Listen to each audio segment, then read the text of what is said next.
My name's Nick. I started Nick's TV Repair about 10 years ago, and since then we have fixed over 25,000 devices. In today's video, we're going to be fixing this Vizio TV with model number M65-E0.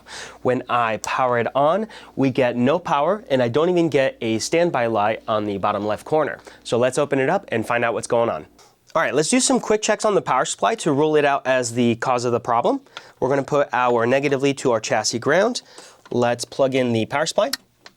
And I just heard it click on.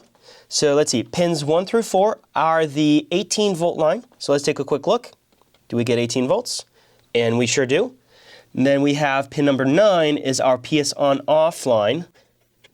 And we do get our 2.8 volts. So to me, this confirms this power supply is fully functional. Now that we've ruled out the power supply and confirmed it is functional, the only other part that commonly causes a dead no power issue is going to be the main board. Now, if we take a closer look at the main board, there's a black heatsink here hiding a processor chip. Now, the processor chip itself doesn't actually fail, but the bonds, the solder that connects it to the PCB, to the circuit board, do fail. One test we can do to see if that's the issue is to heat it with hot air. What that will do is cause thermal expansion, temporarily reforming those bonds. So we're just going to go ahead and heat it up for about 20 seconds, give or take. And keep in mind, this is not a repair. This is just a diagnostic. This is a test to see if the broken bonds are the cause of the issue. This will not reform those bonds. This will temporarily make them connect. All right, we're going to plug in our power supply. And let's take a look. Do we get a standby light? Okay, it does not look like our standby light came on, so let's go ahead and turn it off and back on one more time. And we're not getting anything. Okay, let's try warming it up just a little more. We're going to do another 20 seconds. All right, turning it back on one more time. Hey, look at that. We do have our standby light. So we did have to heat it twice in order to trigger to it, have it turn on. Okay, and it does not look like we're going to get it to power on. Oh, I spoke too soon. Standby light is on, and we get our backlight. Let's see, do we have a picture? And it does look like we now have a picture. Again, this is not a repair. This is just for testing and diagnostic purposes. This mainboard will fail immediately as soon as the TV is turned off and it is allowed to cool. Or it might work for maybe an hour or so, but eventually it will fail again very quickly. So this is not a repair. This is just for us to test and confirm that the mainboard is the issue. Now that we've confirmed the mainboard is the fault with the TV, if you're interested in sending yours in for us to fix, we do have a flat rate service available, which comes with a 1-year warranty. And that'll be available in the description below. Keep watching if you're interested to see exactly how we perform that long-term repair. If you're unsure how to remove the back cover or the main board out of your TV, we do have a video showing you exactly how to do that. We'll have it linked in the description down below, as well as at the end of this video. Now to our test bench. In order to renew the bonds between the processor chip below the heatsink and the PCB, the circuit board, we do need to use our rework machine. Before we can do that, we do need to prep our board. So we're going to remove the shrouds, some of the plastic pins, the heatsink of course, and the thermal pad on the back. For the shrouds, we have just a couple screws we'll remove. And these plastic pins, we just need to pinch them and push them down. We'll do the same here. And for the heatsink, these pins have the exact same process. We need to pinch them and push them through.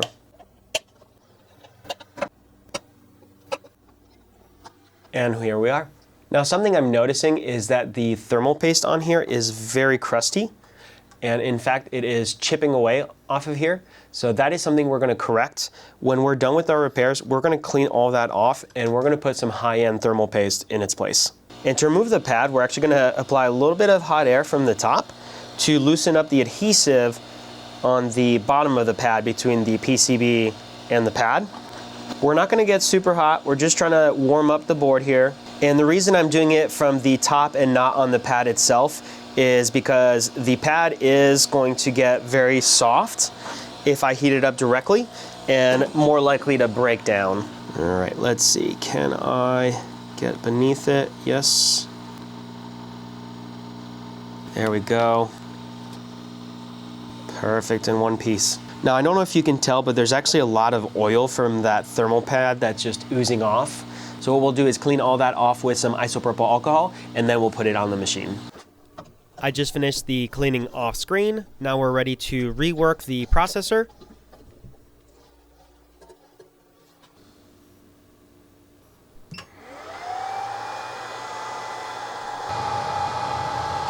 I just waited about a minute or so into our profile before adding some flux to help with the reflow process.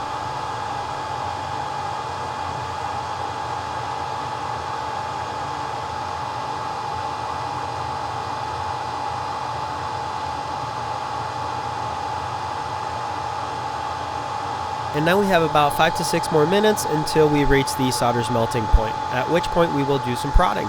If the chip is able to move while we prod it, it confirms that the solder has reached its melting point, thus reforming the bond.